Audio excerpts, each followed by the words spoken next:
we gotta talk. All right, I'm going live on Instagram as well. All right, here we go. Y'all, it's so I have to laugh to keep from crying because we are in a moment right now where all of the horrible things that are happening to people's money could have been completely prevented. Was completely preventable, but pride and whiteness is so expensive that it will cause you to crash your own economy unnecessarily. Hi, Instagram. I hope you guys are doing well. YouTube, my Wi-Fi is a little funky, so I might be a little glitchy on the screen. Just know your sister friend is here for you, and we got a lot to get into. So today's topic is FAFO worldwide. Look around and find out worldwide. The WEI president has created a WEI economic crisis, and now we've got WEI billionaires crashing out all over Twitter. Okay, let's get started with the basics. Today might be Black Monday, and not just because it's red, black, and green all day, every day. Not just because we black as ever, and we loving our people forever, every day. But Black Monday is a phrase that people in finance use to describe financial crises of a particular type. The first global financial crisis in the contemporary era, which got the label Black Monday, happened in the 80s. Okay. Now I was alive, but I don't remember this, but it was on October 19th, 1987, a day now known as Black Monday, where the Dow Jones Industrial Average dropped 22.6% after having dropped multiple other percentage points in previous days. It was a bad situation, a chain reaction of like bad decisions. And we're not going to get into that right now because we have our own immediate crisis to deal with. I want y'all to know this morning, usually when I wake up after I do my prayers, my meditations, I usually will turn on Squawk Box. And I'll turn on Squawk Box. Oh, and apparently I don't think the live chat is working for the stream today. Sorry, guys. I don't know what's happening with the chat, but just we live. So hopefully y'all can hear what I'm saying. I see y'all still in here. It's a couple of y'all in here. I see y'all. But typically when I wake up in the morning, I turn on Squawk Box because I want to see what's happening in the financial markets. One, because what happens in the financial markets is always a function of what's happening politically. And so it's not just important to understand what the political both sides issues are saying. It's also important to basically be able to like see how this is going to matter to people's lives in real time. So I'm listening to Squawk Box. I turned it on this morning, and Squawk Box is a CNBC show for those of you who are aware. And on Squawk Box, we have three commentators, Andrew Skorkin, Betty Quick, and I can't remember the name of the other one, the older white guy. And so I don't remember which was which, but basically this is their commentary. Okay. In Instagram, I'm not looking directly at y'all because I'm looking at the YouTube camera, even though I don't even know if YouTube can see me right now because the Wi-Fi is glitching, the weather is terrible. All right. So commentator number one on Squawk Box says, well, Vietnam called the president and basically offered to take tariffs down to zero. And the president was like, I'll call you back. I mean, it's unclear what's really going on here because they're in a state of frustration. They're in a state of frustration, right? Because the markets are crashing. The markets was crashing last week. The pre-futures was crashing this weekend. And now the future is here, baby. And the crash is continuing to crash. So commentator number two goes, this is Betty Quick. She's like, or Becky, I'm unclear on what the goal is here. What's the end game? And then Andrew Ross Sorkin, I think is who it was. He said, I mean, I don't know what else to say. I mean, there are just very few people who think this is a good idea. I don't know what else to say because they're in a kerfluffle, child. They are frustrated, child, because even though Janine Pirro over on Fox News, who makes a couple $1 million a year, talking about, I don't even look at my 401k. I mean, if my 401k is crashing, do I even care? Boo-boo, if a tree falls in the forest and bops you on the head, will anybody know? It wouldn't be because there's a decrease in the amount of brain cells on the planet because you, my dear, don't have any. But we see on Squawk Box, after Andrew Ross Sorkin is like, I don't know what else to say. There's very few people who think this is a good idea. I don't know what else to say. And then Becky Quick goes, well, it's even creating cracks within the Trump administration. You saw Elon Musk's comments over the weekend. He went after Navarro for pushing these policies. He told Italian politicians he'd be in favor of zero tariffs and total free trade. And then Andrew's like, I'm just saying there are very few people who think this is a very good idea. Very few. And then the old white guy is like, well, I told you the calculations that they use to somehow get countries that don't even have tariffs against us. I mean, somehow to put it at like 40 or 50% because it's minus this, it's minus that, it's divided by that. That got to numbers that I don't know. That's not how you gauge the protectionist policies. But to use this non-serious analysis on something as important as this important is it's frivolous. I mean, I don't think it's time for non-serious. I think they're learning that you can't be non-serious in defense issues and signal gate, and you can't be non-serious about this. And they better get serious quickly. And I'm watching these white people who are supposed to be the economic geniuses of the world. I'm watching these white people who are supposed to be able to determine what is happening. They're supposed to be smart. They have spent the entire past 500 years telling us that they are smart simply because they are white. They didn't need any other qualifications, and they are kerfluffled. They are flummoxed. They are unsure and uncertain, and I'm watching them crash out. They are crashing out in live TV because they don't understand. That old white man said, I think they're learning you have to be serious. You can't be frivolous in defense issues with Signalgate.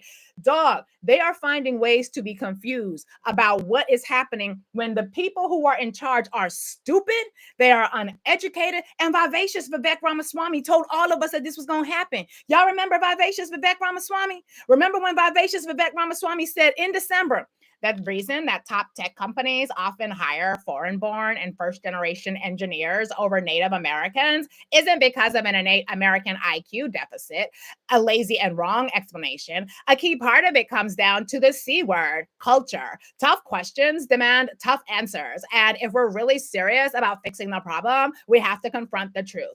Our American culture has venerated mediocrity over excellence for way too long.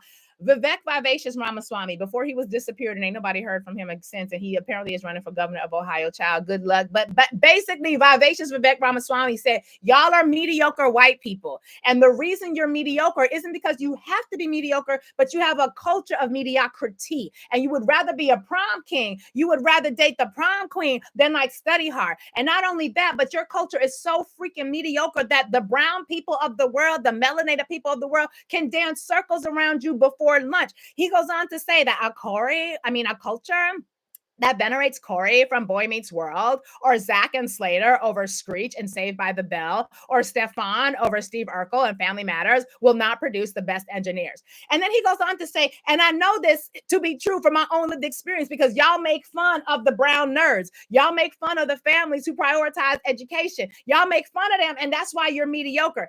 Has anybody seen Vivacious Vivek Ramaswamy? Vivacious, where are you? Vivacious, where art thou? You've been summoned to the front of the class because Vivacious Vivek Ramaswamy was absolutely correct.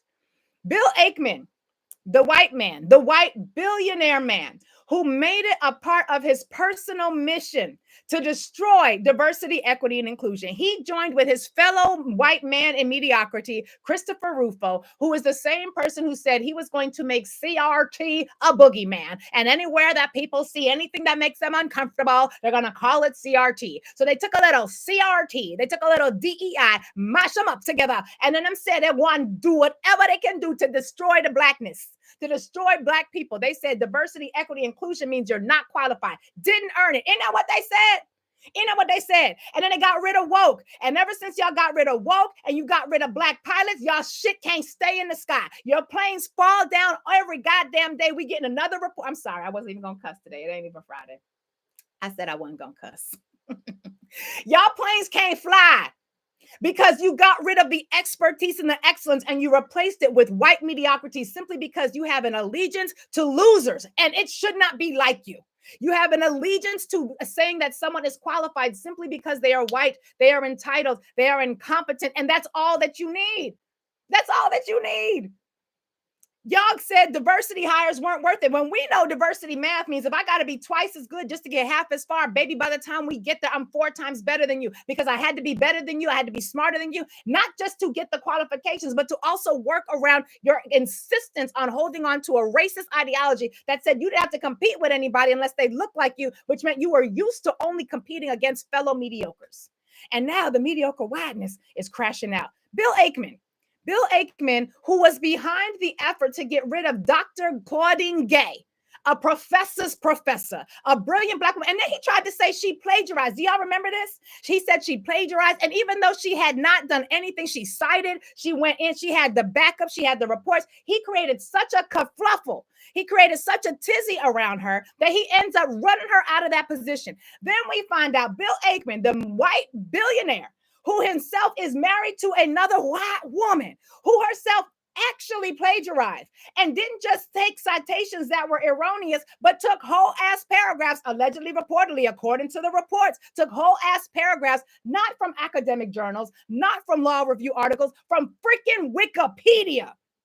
Wiki-freaking-pedia.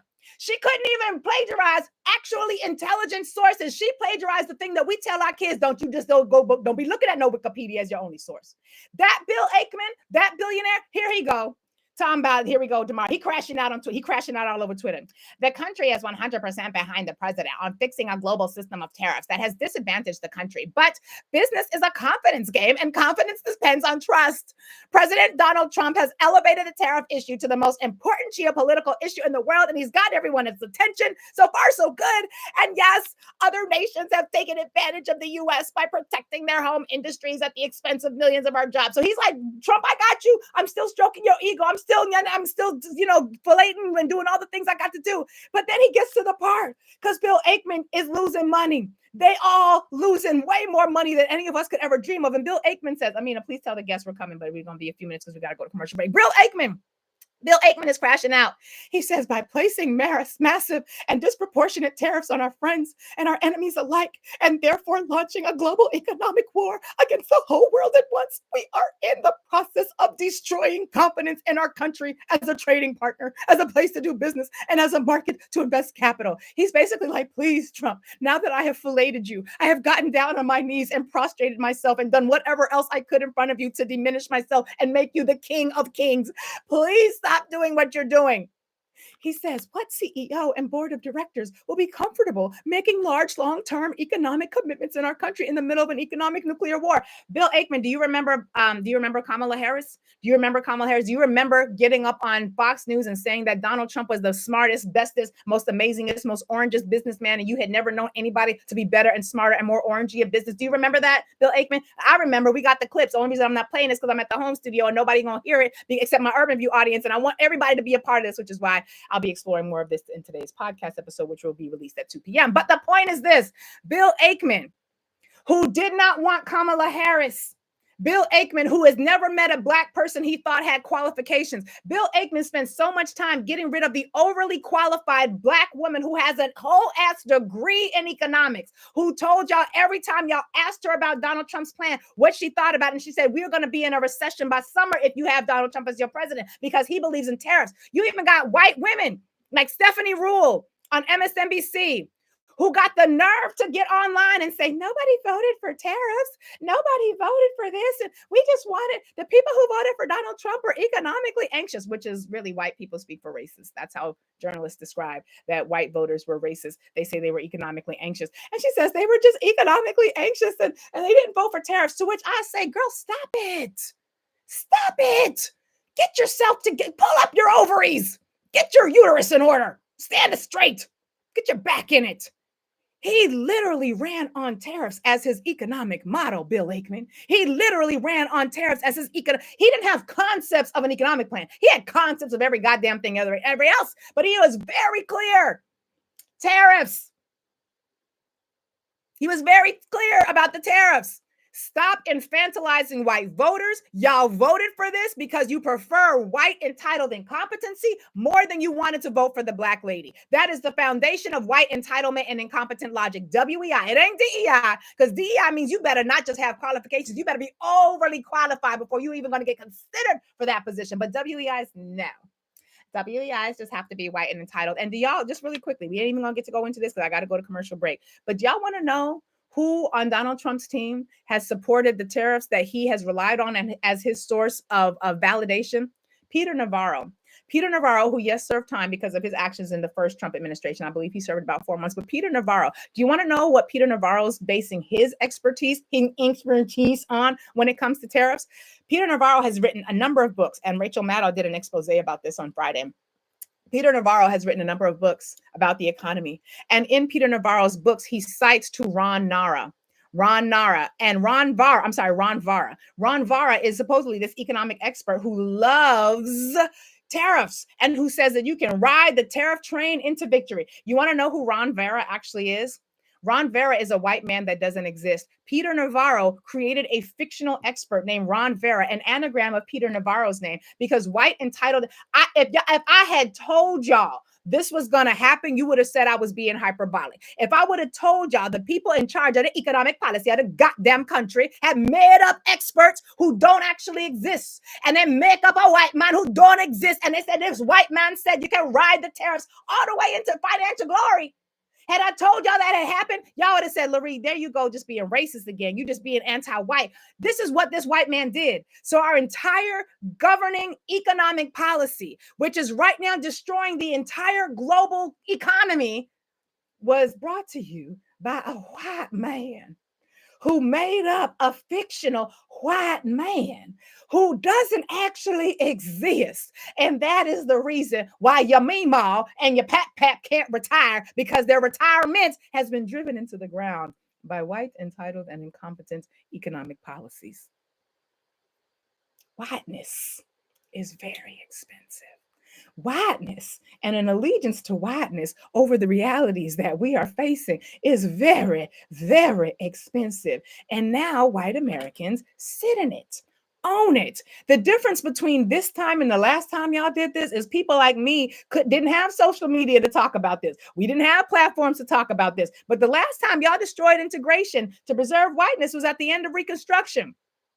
Y'all do this all the time. You destroy blackness all up and through Jim Crow, and then you had to have the civil rights movement and the reason we had to have diversity, equity, and inclusion is because white people had a multi-century policy of banding together and refusing to compete on an actual playing field. They said the people who are going to be qualified can't participate if they don't look like us. So now eat it. Sit in it. Enjoy your poverty. Enjoy your lack of resources. Enjoy the fact that you ain't gonna be able to buy shit because you ain't got no money, because the wealthy and the billionaires use racism as the biggest trick on the world. Because if you can convince the poorest white man that he is better than the best black man, hell, you ain't got to steal from him because he will empty out his pockets and give it to you. I ain't saying another white man said it. President Lyndon B. Johnson, enjoy your lunch, because you might not be able to eat another meal after your white, entitled, and incompetent policies destroy the goddamn planet. Or wait, maybe just destroy your part in it,